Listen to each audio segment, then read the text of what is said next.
because it was not about me. It was about the presidential. It was about the presidential. Like the way you have seen it this with Wamudhende. It's not about, I was telling him yesterday, Wamudhende, this has nothing to do with you. Yes, My friend, if you mistake to think that in Yako, this we are doing the national politics. We wanted to shape the narratives, like in my case.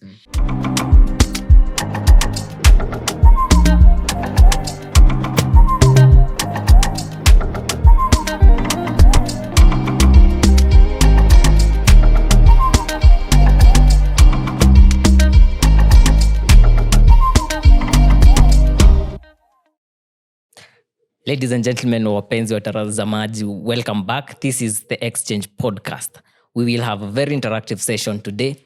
But just before we begin, I will remind you to like, share, subscribe to our content at the Exchange Podcast, pale YouTube. Like, share, subscribe, and comment.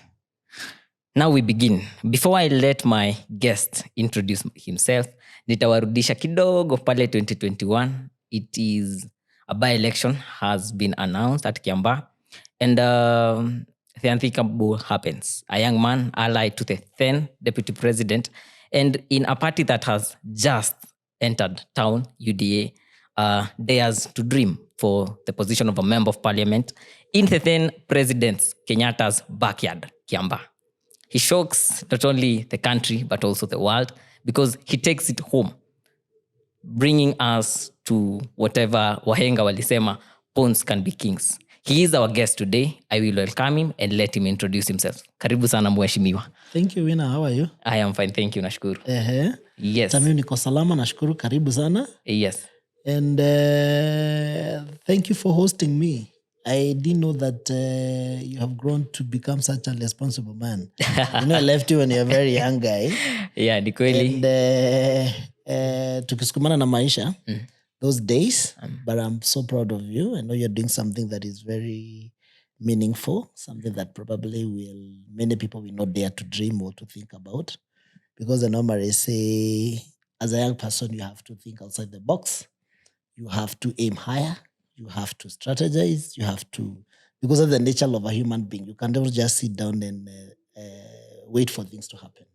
You'll have, ndio maana tunasemanga form ni kujituma. Usipojituma, miaka itaesonga, ikupate hapo tu kiregarega. But I'm so proud of you. I've seen you have done something proud with your, something good with your life. Continue doing it. Continue aiming high. And this is what we are missing, especially with your generation. Your generation mostly ni wale watu wa microwave. You want everything to happen as you sit down. Faster. Sijui nataka nini. You have to struggle. You have to look for things. You have to look for means and ways to better your life. And this is one of that thing that you're doing to better your life. And I'm so happy. Continue doing this. Yeah, kweli. You know what they say is that the only constant thing is change. Yes. You have to keep changing. And you have to keep mutating from one thing to the other. You look for, we left when I was in business. I left business. I was still doing business. Even though I still do business. But I had a lot of what you call passion about politics. And I was telling some characters the other time that I have campaigned for so many people since 2013. I started campaigning for Uhuru Kenyatta then, using TNA. Then the member of parliament for my constituency was called Paul Koinange. I was his chief agent and chief campaigner. As I was around, I think I was about 25 years old, below there. And nilijitolea mpaka my car. I had a small car that I was using at that particular time. BM. Yes, a BMW that I had at that time. I remember. At that particular time, nikajitolea for about 6 months without even going to do my business. Because I was so passionate about politics. Because, you cannot ignore politics. That's where the decisions are made. Especially as far as the country and your life is concerned. We have one country. So you cannot just sit down and think things happening. You need to take charge. Hakuna Kenya ingine. Na useme mimi sipendangi siasa, my friend. Yeah. You are in it or you eat the consequences of politics. What they say is that those who shy or run away from politics and governance will be ruled by those who will dare do politics and governance. And unfortunately, those people who dare, they're the average. Yeah. majority of the people that you find, they're not A students in the world of politics. I also say the same, that I'm not an A student. But, the average, they dare to dream. So even the young generation, you have to call yourself out. You have to participate as far as this country is concerned. Because there is a saying in Kikuyu, we say, as you keep growing, you keep handing over mantles to other people. Safari itajipeleka. Safari inajipeleka yenyewe. And if you are not there, if you don't dare to dream, if you don't dare kujituma, even when those opportunities come, you cannot be able to realize that there is an opportunity here. Yeah. So, and this mantle will be handed over to someone else. We have had Jomo Kenyatta. He handed over to Moi. He handed over to Kibaki. He handed over to Uhuru Kenyatta. Now he handed over the mantle to William Ruto. It's going to be passed to other people. So at the end of the day, you must be strategic and know that any decision you make, especially politically, by refusing to register as a voter, by refusing to go and vote, those people will take charge of your life, because any decision that they make later about this country, about the economy, about anything that you see happening is because probably you didn't wake up to go and vote the type of a person that you want. So just get involved, know what is happening about your country, because this is your country. We don't have any other nation. This is your country. So you must participate by making sure you put good leaders in those positions. But if you don't complain. If you don't wake up to go and vote, please shut up. If you do not do anything, nothing will change. Nothing will change. Yeah. So you must participate in making sure that you follow and participate in making the decision, especially during the elections time.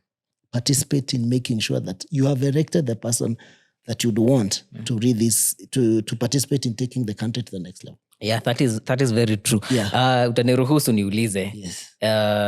When you decided to run, first and foremost, growing up in Kiambaa, did you ever, in your wildest dreams, think you'd be a member of parliament? Let me tell you, I never thought so. But surprisingly, I was so much into business. Even when I was doing my courses in high school and the universities, everything to do with business. And I really hated to be employed. It was not part of my job description or whatever I would want to achieve later in life. Yeah, sure. And I got an opportunity to work in a bank for like a year and a half. Then I resigned. Said, I want to go in business. And I remember me giving you a story and telling you, at that particular time when you are very prime, especially in your youthful years, that is the time that you can do a lot of risk, right? It's the time that you can eat, sleep without food. It's the time that you can hope from one house to another. You could risk it all. You can risk it all because you don't have a family, you don't have a responsibility. You can be able, as long as you are risking towards the right direction. Yeah, sure. So I decided, I don't want to be entangled in a bank for the rest of my life.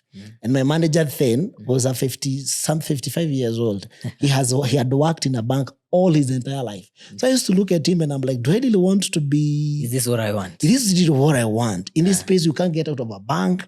You can't go out and have, enjoy your life because, you have, when you're confined within a bank, you have to work from 8 to 5. So I'm like, no. I resigned myself and I said, hapa sikai. So I kind of the manager was like, are you even serious?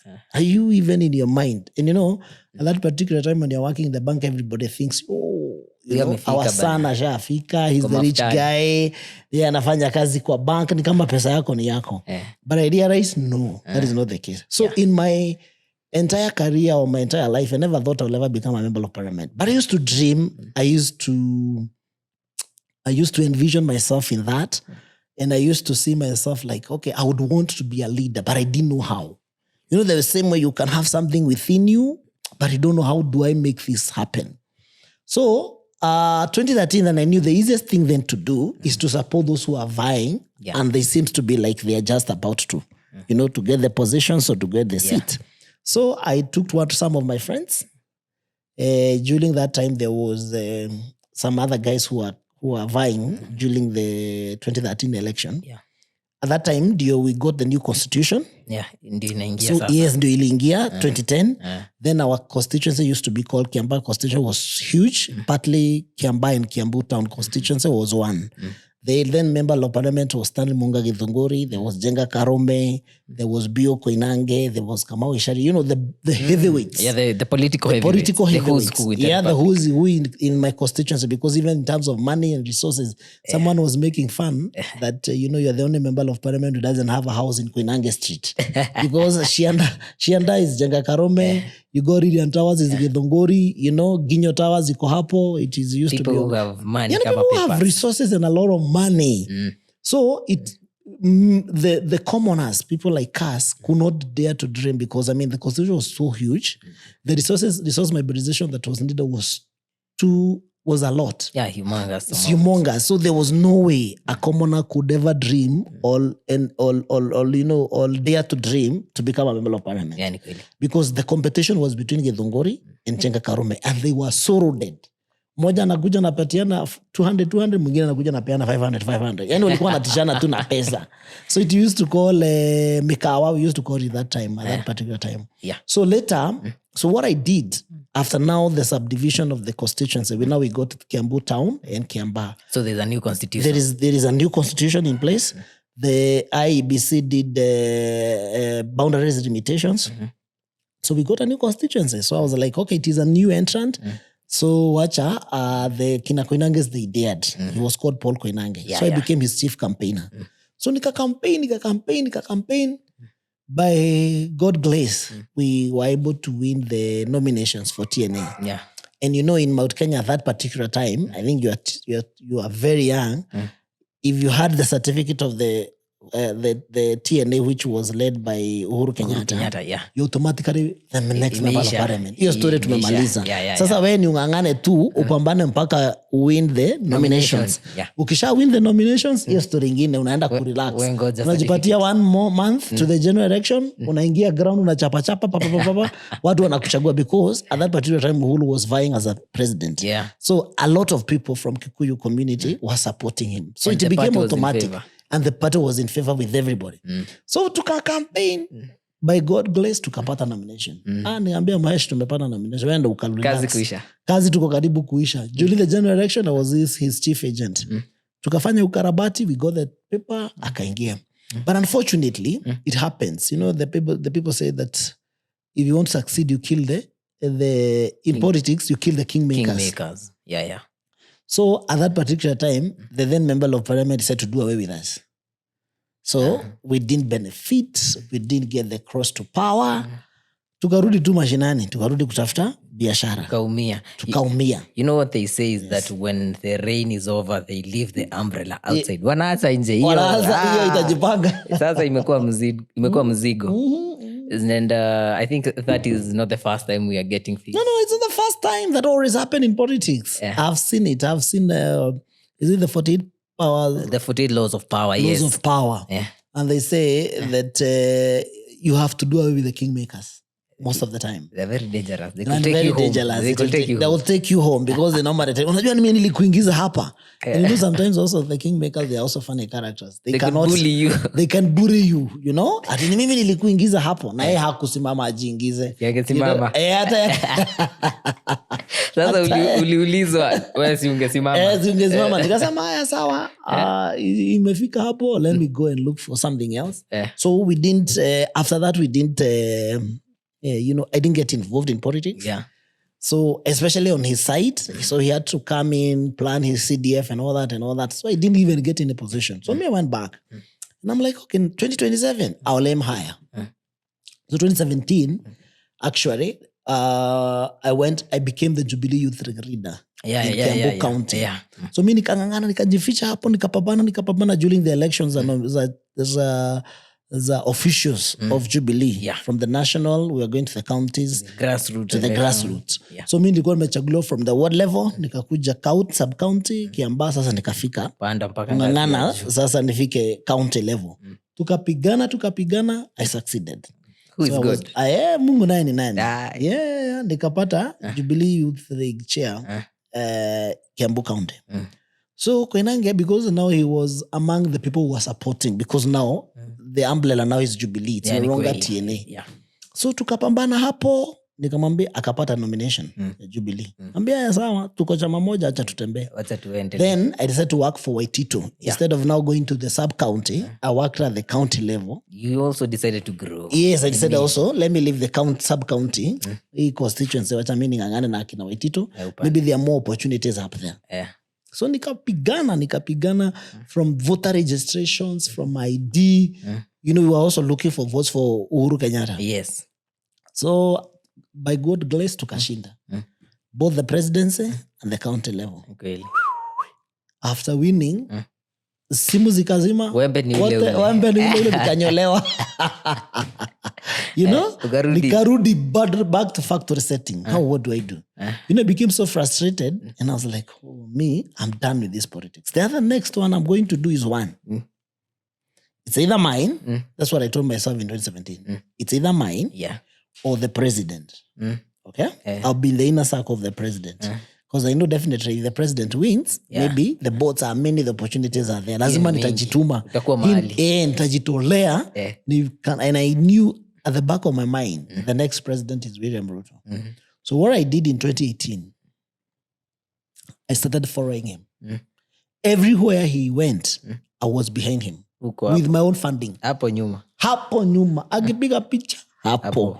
Akifanya nini? Hapo. So we started interacting with, rubbing shoulders with his security team, the protocol guys, PAs, wananiona every meeting. Tukienda Kisii niko hapo. Na wanilipi? And I don't ask for money.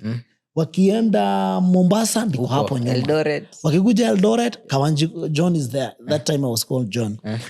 Tukakuja 2019. 2019, 2020. Now I followed him for 2 years. 2020, so among when he was telling and trying to sell his idea, he called us one day at Karen. We were 40 young guys. And I mean, you guys, you follow me. But you don't know why you follow me. I didn't need to sit you down to understand what I'm doing. So akatubia tuchukue viti, tukae huko. Akatupatia story. You know what he's telling us, what he's doing now? The story to do with SHA. The story to do with affordable housing. The story is saying that we need to change this country and take this country to the next level. It didn't start yesterday. Okay? Yes. It started in 2019, towards December. Akatuuzia the idea, akatuambia, so that you follow me knowing what you're doing. I don't want to sell my vision first to you. Buy my vision. Follow me because, you can buy into what I'm saying. But if you just follow me for the sake of it, you may get to a certain place and you get tired. Utachoka. So the most important thing is for you to understand what we are doing and what we want to achieve. We fight for this government. Once we get it, this is what I want to do. To you guys, and even to the community, and even to the nation. We have a work plan to do. And most of the time he used to say, we have an appointment with destiny. We have to change this country. We must be at the right side of history. And Mark Q, when he's saying this, she's doing it alone. At that time now, they started fighting with the then president because politics is all about it.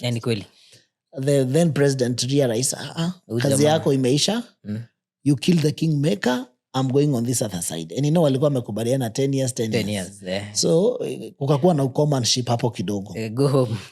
So after that 2020, fast forward, I had a conviction that I need to vie in 2022.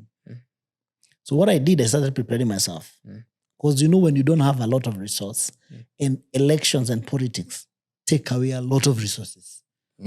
That is something that we have to know how to deal with as a country. Because either you get a lot of sympathy or you'll have to have some resources, even logistically, not even the handouts that people give out. Logistic of making sure you move from one point to the other. How do you communicate to the electorate? We are not yet there that whereby maybe like America where there is a lot of digital platforms and you just print your cards and your vision and manifesto unaenda ukipeana nyumbani. In Kenya, politics is different. People need to hear you. They need to see you. Yes, people need to feel you. People need to buy you so they can be able to vote for you. So Kenya elections are very costly. So I knew I don't have much money, but I need to plan myself. You need to be in the ballot. I need to be in the ballot. So I started working it out backward. So I started buying, nikanunua kanisa na hapo kamoja, nikakaa nikanunua kengine, nini. So fast forward tukafika 2021 April. So sasa nimeingia kwa hustler, nimeingia kwa WSL vizuri. So even my competitors, all the others, wakaingia UDA. Yeah. Before I was alone. So mimi nilikuwa nasimama kama mtu ya Kiambaa peke yake under UDA. Yeah. The rest walikuwa chicken out. But sasa after wakakuja, my competitor wakaona, the wave is going towards UDA. But we are building it up towards 2022. That is 2020, April. So I hosted the then deputy president in Kawaida. We did a boda harambe. He contributed some money. Tukapatia wana boda. I think around 10 million or so. I can't remember exactly, but around that much. Ni muda pia. Yes, ya kusaidia watu wa boda. Accidentally, because I was not prepared then, kwa bahati mbaya, the then member of parliament akakufa in, I think, May. I can't remember very well. I think it was May. It was May, if I may remember. So he died in May. I was like, oh God, I can't make it. Because the guy I was competing with, I wanted to compete with, was the most popular guy in the constituency. He had vied before in 2017. You know, in an election, you must sell what you call name recognition. People must recognize you, know you before deciding. They must know. They must know who is vying. Yeah. So sikuwa nimefika that level. Ati sasa kila mtu anajua mimi ni nani. So what needs now to happen is to convert the name to votes. Yeah. Right? Because you have a phase whereby you have to sell yourself and get name recognition. Oh, really? Yeah. Because, okay? Then after name recognition, the next phase is, now after you become popular, how do you convert this popularity into votes? Yeah. Because you can be popular and no one want to elect you. Now wende home. Na upeleko nyumbani. I normally tell people, and look at it, there's some celebs who are very famous in our country. But the moment they dare to go for an elective seat, wanaangukanga. I think it kama has kitu happened ingine. before even. It has happened, and I don't want to mention anyone, but I can tell you a few. Yeah. You can even Google. Even in our local native stations and all that. Yeah, unatafutanga mtu ni popular, akisimama mahali watu wanapiga nduru. But wait until the day he says, I want to be an MP, or I want to go for an elective seat. My friend, it's an uphill task. Because you can be popular, but people don't want you to be their reader. They just like you the way you are. Wewe wanakutakanga tu ukiwa hivyo. But converting that popularity into vote, my friend, iko kibarua. Hapo lazima ujitore. So it got to a point whereby I felt like now Koinange died. When he died, I was not yet at that point whereby I knew I can now compete with anyone. And you know, in a by-election, the election is 3 months, 90 days. Yeah, so there's nothing. You have to pour a lot of resources for you to win. So I was like, my dream has been shattered. Imeenda. Because I can't compete with this guy. So watu walikuwa wananiambia unataka kusema, ngambia 90 days. Now you're going to be an MP for 9 months only. Then you go for the general election. So you're pouring out for 9 months. For 9 months only. You can't be able to do a lot. So it's like, okay, mimi, maybe God had other plans for my life. Isi haikuwa yangu. So mimi nikarelax. Nikasema, haya wacha tu relax tuone. So then unfortunately, before we even buried the then member of parliament, my competitor now, decide to change course. Akaenda, I think he was looked about alitafutwa. He was pushed akaenda. Yes. No. Alitafutwa because he was very popular. Akatafutwa na the government. Kaambiwa now there is a by-election here. Wakamuinda. Yes, wakaambia my friend, we are the government. We don't lose. Okay? That's number one. There is resources. So wewe tu tunataka jina, ukuje, serikali ishinde hii kiti. Akaambiwa akasema wacha nifikirie. And he was our UDA candidate. So we were even sure. Huyu ni mtu wetu. Tunaenda na yeye kwa ballot. Na atawini hii kiti. There was no way he was to lose. Mchana. Asubuhi na mapema. Porisana ikifunguriwa hivi 6. By 6:30 atakuwa ameingia bunge. You know? So there was no way to lose direction. So nikaona news that he has defected to Jubilee. And I'm like, I used to know a few guys in Jubilee, in UDA. So I called Ishongwa. I was like, what is happening? What is not happening? What is not happening? This is our candidate. Even me, sasa sitambui kama ni candidate. Sasa Huyo jamaa wetu anatuacha. Nimeachilia. You know, when you at the hour of need, because that's what I normally say, that at UDA, that was our hour of need. You needed the guy most. We needed the guy to win the election.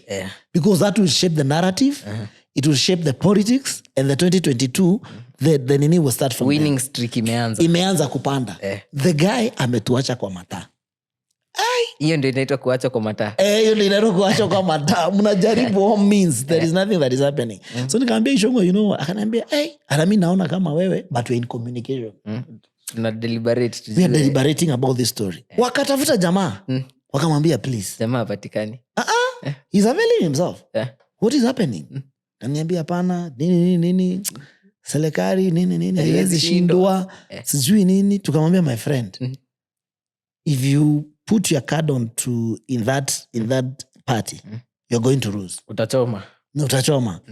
So make our work easier. Na juu tumetoka na yeye mbali, please wacha kuturuka. Usifanye hii mambo. The 11th hour. Usituache kwa the 11th hour. Unaona ile tu ya kumbembeleza, please. So tukaenda. A week, we buried the guy.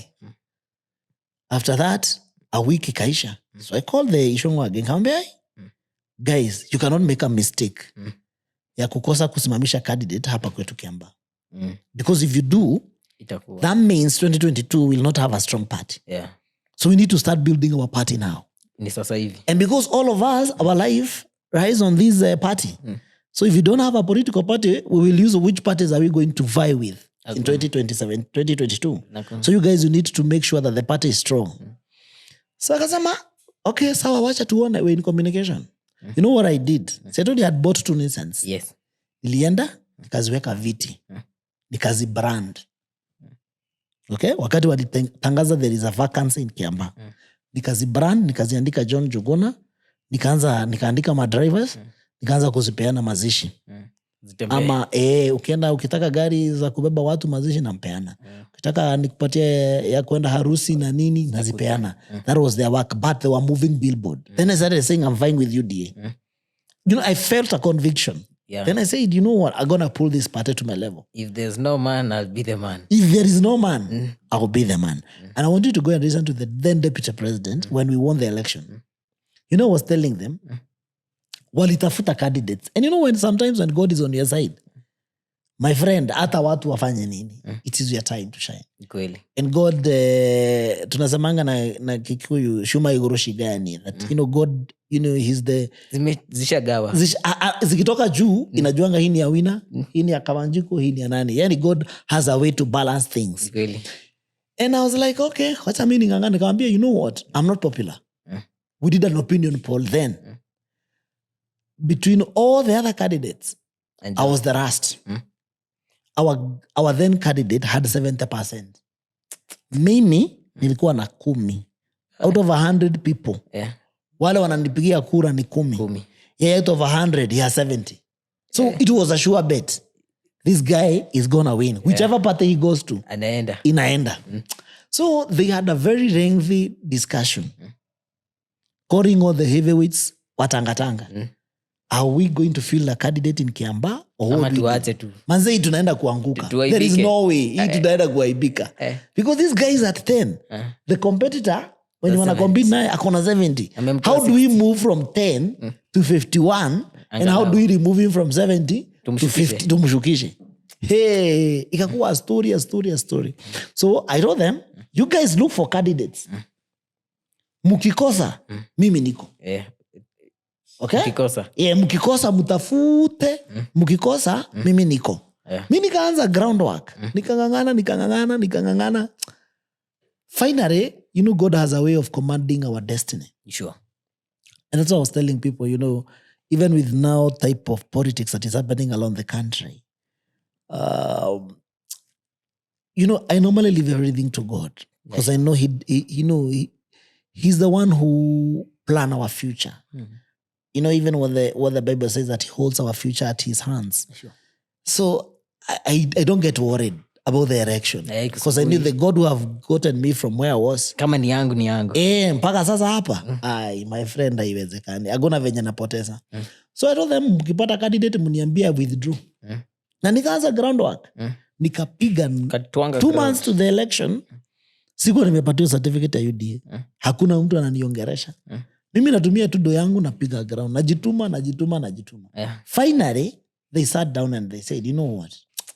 The worst ni kuanguka. Na tusipo hatutakuwa. Na tusipo ajaribu, I mean, hatujui kama tuta succeed. So we better try, you know? I remember that the then deputy president called me on Friday. We were supposed to hand over our nomination paper on Monday. Akanipigia Friday asubuhi mapema. Akaniambia, alikuwa ananiita Yohana, habari yako? Nikamwambia mzuri, excellency. Niambia, where are you? Nikamwambia naenda mashinani tu. Niko ground. Natwanga ground. Nikamwambia, nikamwambia, but kitu sina ni certificate. Nikamwambia, don't worry. Enda Hasra Center utapewa certificate. That's 2 months to the election.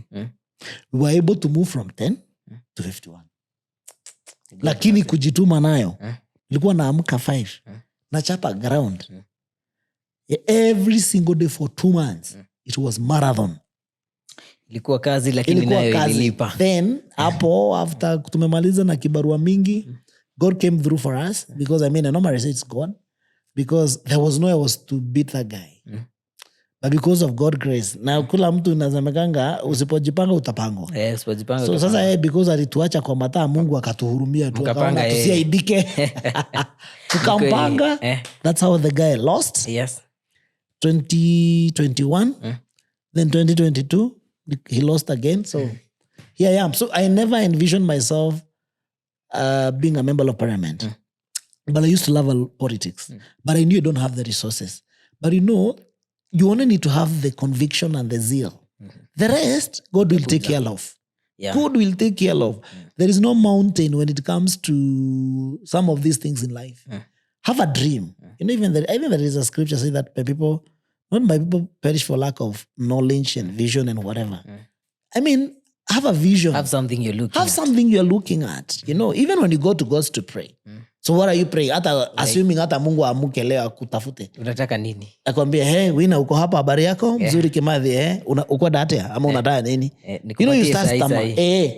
You know, you must be having something that you know, this is where I want to go. Yeah, ni kweli. This is where I want to. And as a young person, you cannot afford not to have a vision. That is no matter how difficult or expensive it is, just have it and keep playing. One day, siku itafika. Now, having been arguably the youngest member of parliament for both the 12th and 13th parliament, how has the Kenyan National Assembly been for you, especially as a young man, a rookie, trying it out? Tungekuita Gen Z wakati ule. As the face of young people in the Republic, how has it been? It has not been easy. You know, I'll tell you, there is a pastor friend of mine who used to preach to us and used to say that new levels, new devils. When you go to the next level, there are new devils that comes in. So the challenge was, how do you sustain the momentum? No, I was elected like this was more than the thing you saw the other day. Yeah. And I want to congratulate him. I think I should have even started with that. We were at Embu for like 2 weeks or so, campaigning, kazi. You know, politics is a lot of work. Hey, siasa. Siasa is a lot of work. Na lazima ujitume into so many other extents. So, my name was very popular because it was not about me. It was about the presidential. It was about the presidential. Like the way you have seen it this with Wamudhende. It's not about, I was telling him yesterday, you know, Wamudhende, this has nothing to do with you. My friend, if you mistake to think that in Yako, this we are doing the national politics. We wanted to shape the narratives, like in my case. So I used to know, the Kiambaa, contest was not about me. It was about Uhuru Kenyatta and William Ruto. Like the same case still again. It's not about Mudhende. was more about William Ruto and Ligiji. They wanted to show kupimana hapo ambiane. Hapo ni nani? Nikikuwa leo ni nani? Nikikuwa leo. Ingekuwa ni Ligiji ametushinda, my friend, ingekuwa mbaya. But by God grace, we were able to win the seat. Yeah. So that is how it was. So sustaining the momentum and the expectations. Because you see, the same way you have been erected with a lot of hype. The expectations of the public, they are uko. Yeah, kweli. In 9 months, I'm going to another election. Mudhende is even lucky he has 2 years. Mimi yangu ilikuwa 9 months. Nilishinda by election, started campaigning. Unarudi tena. Unarudi, hata hakuna kutoka ground. Unachapa ground another 9 months. Expectations ya watu ni mashule. How do you give bursaries? Mbunge. Yes, sasa umekuwa mbunge. Not for how long? Wewe ni huyu amekuwa mbunge awaambia amefanya. People don't care. Adi umekuwa mbunge one day. Atuambia but I also want to tell you, our people are also fair. They know depending on the timings. Ile time wamekupatia, they are always fair. They were like, okay, he could not have done a lot, but at least we need to see some sense, some things. Kenyans at some point are very considerate. Yes. So at that particular time, I was elected as a member of parliament in opposition. Okay? It's not like Wamudhende. He's in government. Wamudhende is in government. He's very lucky. Tomorrow, if he goes and sit down with the president, na aseme nataka barabara, nataka maji, nataka hii, rais anampatia. Mimi, nilikuwa opposition. Nani atakupatia hata maji? Ulikula shida. Ulikuwa unaingia ofisi ya PS. Ana kuangalia hivi kama umejikojolea. Mpaka ikafika mahali, I went back to my people and I told them, you know what? Mnaona ninafinywa. Hii hata si inafinywa. Hii siwezi. 9 months, I will not do anything. Yeah. The only thing that I will do is to improve our schools because there is a kitty for NGCDF. I'm in control of that kitty. Hiyo nayo nitachapa. So hii nayo niliikalia.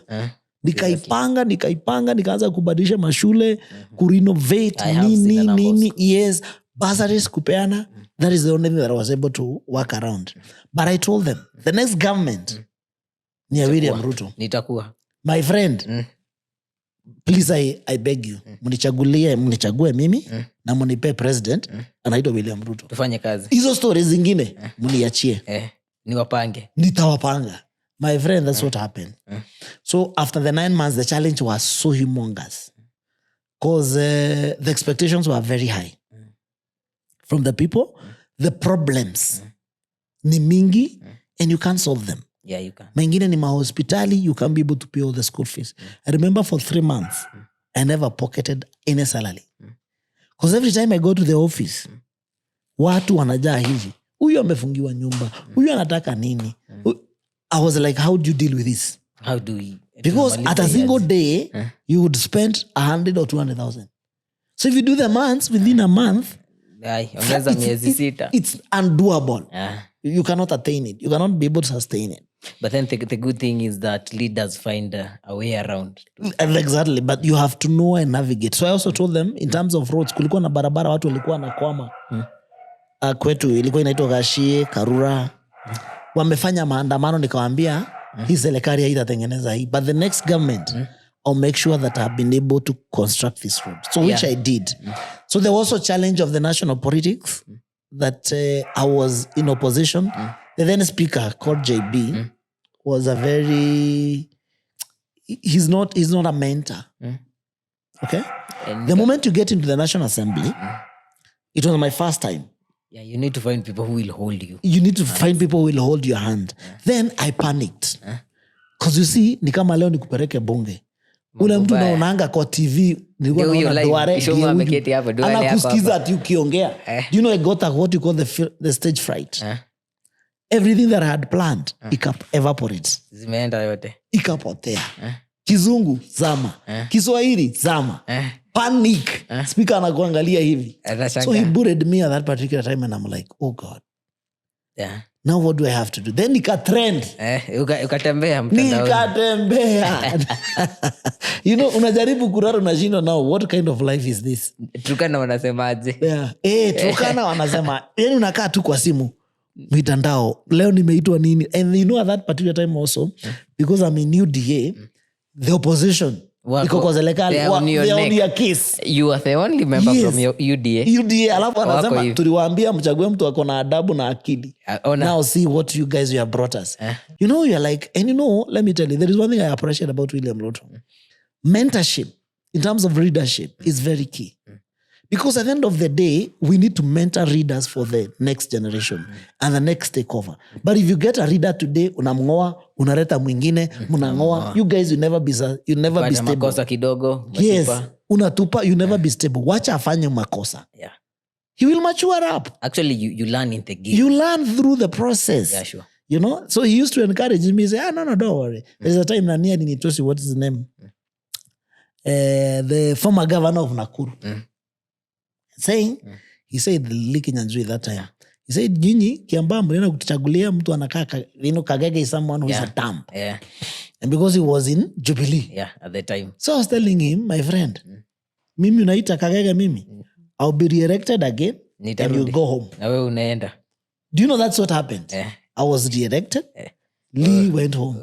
But the funny thing about politics, he's in government. Yeah, he is. Hiyo serikali alikuwa anachapa saa hizo. Saa hizi ni nani Minister of Trade? It's a game of interest. Yeah. You know, it's a game of interest. So there were so many challenges. The expectations were also high. I was also the youngest member who have ever been elected in Kiambaa.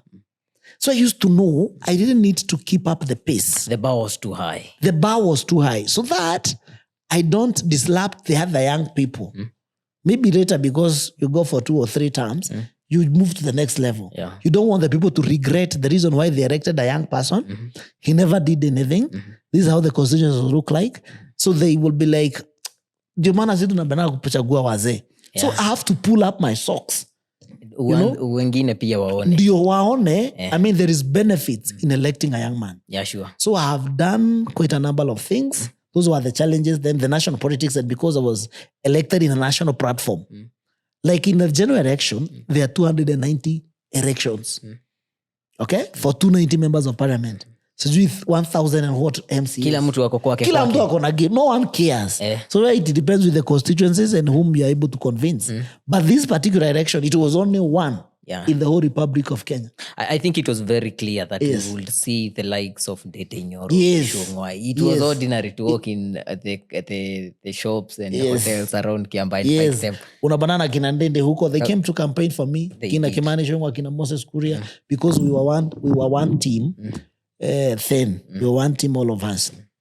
And but it is all about interest. So those were the challenges. Keeping up the pace. Keeping up with the populism. Doing the work so that these people can be able to vote for you because of the job that you are doing. I mean, there was a lot in my table. Yeah, there was a lot at your table. Yes. And then there is this one thing. If you had to tell the Kenyan youth population, or if you met a youth, a young person from Kiambaa, from Kiambu, from across the country, what is that one thing you would want them to know? If at all they will forget anything else, wajue hii. You know, I know life is about taking risk. And I'll tell them I hate to be idle. Because when you become idle, you know, it becomes more of you're not self-aware. Let me tell you, toka nje ya barabara, wacha kukaa kwa nyumba, enda ukahesabu magari. Enda uzione uzijue. Unaona pale kwa barabara unasimama, hakuna kitu unadu. Unaona hiyo ni Mso, hiyo ni Prado. Na hiyo ni gani? Hiyo ni BMW. I'll drive that car. As you leave that place, you will have some desire to own a vehicle or some energy within and some even prayers. Something that will push you. Something that will push you to the next level. Number 2, man, everything's about God. You know, you cannot be away from the maker. You need God is everything. You know, because sometimes some of us, to be where we are, none of my family members, I can't tell you anyone. Ati alinishika, ama alinisikiza, ama aliniambia jipitia, no one. It is unaturura. Mpaka unapata njia. Unapigana na kichaka. Mpaka kinakuwa barabara. Unalima barabara. But all said and done, the only person that you can be able to rely and depend on in times of struggle, in times of wrack, in times of depression, because those stages happen in life, is God. The moment that you know that you can pour it before Him. And no matter how big and how difficult the situation is, there is always some comfortability, some comfort that comes knowing that you have delivered to the right person. Yeah, sure. not to your dad, not to your mother. There is a situation that your mother cannot be able to hold your hand. Okay. There is a situation that your parents cannot be able to do anything about you. Ni mtu na Mungu wake. Ni wewe na saa God peke yake. So that relationship between you and God, whether you become a politician, whether you become how wealthy, you should always sustain that relationship because it's what keep moving you and getting you to the next level. So tell the young people, form ni kujituma, even if it's to volunteer. Go and volunteer yourself somewhere. Don't stay at home. Hata heli tu ubebangie mtu bag. Siku moja, God atafanya ubebewe. Number 2, have a relationship with your God. Because when all said and done, mimi naweza shindwa na kukusaidia by the even being a member of parliament, I may fail. There are places you may Yes, not I may fail short of your expectations. Yes. But there is one God. There is one God who always commands our destiny. And that is the assurance that I even get, no matter how shitty things can be. The moment I know that I can be able to depend on God. Itakuwa sawa. Hata nilie machozi ishe, I have some comfort that I have, I have a God that probably is able to take care, even in the midst of every crisis. He knows your destiny and he can command your future. So tell the young people, have a relationship with God and don't keep improving yourself. Keep improving. Yeah, no matter what, keep improving. Take a book, read, keep improving. Have the desire to become better every single day. A desire to better yourself. Kama jana ulikuwa unavaa hivi, enda shopping. Man. Toka home. Enda upige. Inaitangwa tulikuwa tunasema window shopping. Unaona mtu na suit, unaona ile suti. Manze one day nitaipenda naweza panda kuvaa. Have something that you desire. Usikae tu hata ukipatiwa pesa ujui unaweza nunua nini. Have some structure in your head and know where you want to go. Because I used to love that. I used to desire that. I used to look at someone, kiatu ningekwambia hii ni ya pesa ngapi na sijui Yes, vai. Ningekwambia kuna gari, let me even give you a story. I used to, in my Cube house, because kwetu kukua na mtu akwa na gari. No, my brother used to have a Kapie. A Daihatsu, Datsun. My elder brother. So, me, I used to print car, naenda cyber. Natafuta majob, haipatikani. Naenda Google. Naangalia magari hivi, naangalia ile BMW mzuri. Because that used to be my dream car. And how I came to own that car, it's a story for another day. I went to work to someone in Apo Runda. Kufanyia mtu job ya manual work. Then because between Runda and the Muru Road is far, akasema, sini let me give you a rift. Badala mpige miguu all the way, niwaweke, hapo village market, then mwende. So when I got inside that car, man, I felt something that I've never felt. Bwana usiki kushuka tuende turudi. Kwanza music, mara ile harufu iko kwa hiyo gari. I told God, this one. Usiki kushuka. Hata sio kushuka. Hii Mungu. Kama hii. Because you liveth, hii nitapeleka. Can I surprise you? Can I surprise you? 5 years down the line, I drove that car. Exactly. In my whole village. Hakuna mtu alikuwa amedrive hiyo gari, ilikuwa BMW, KBM 320. Unakumbuka? Hakukuwa. And how I came to own it, because people used to think teni gari ya matajiri. Surprisingly, the cost was lower than a normal Toyota. But because I dared to risk and dream, I didn't care about the spare parts. I was like, this is what I want. That's what I'm telling you. You must have a vision. Number 2, you must have God. Number 3, you must continue dreaming for something. Yeah, sure. You must have what you call self-awareness. Know what exactly. If today come and win Nanike Madhi 10 million, what will you do with that money? Do you even have a place to take it? You'll be like, sasa hini, ndio maana unaonanga kuna pesa zinahalibingi vijana. If you get money, pop. Because you have never contextualized in your mind that you can have such kind of money. So you must be knowing, even today, if you tell me I'll give you 10 billion, I'll tell you what I'll do with it. I may not have it. I don't have. Umeshapanga. But kwa akili yangu, I know this is where I want to go. So as a young person, keep dreaming. Yeah, sure. And push. Hakuna kitu itakupata kwa mama yako.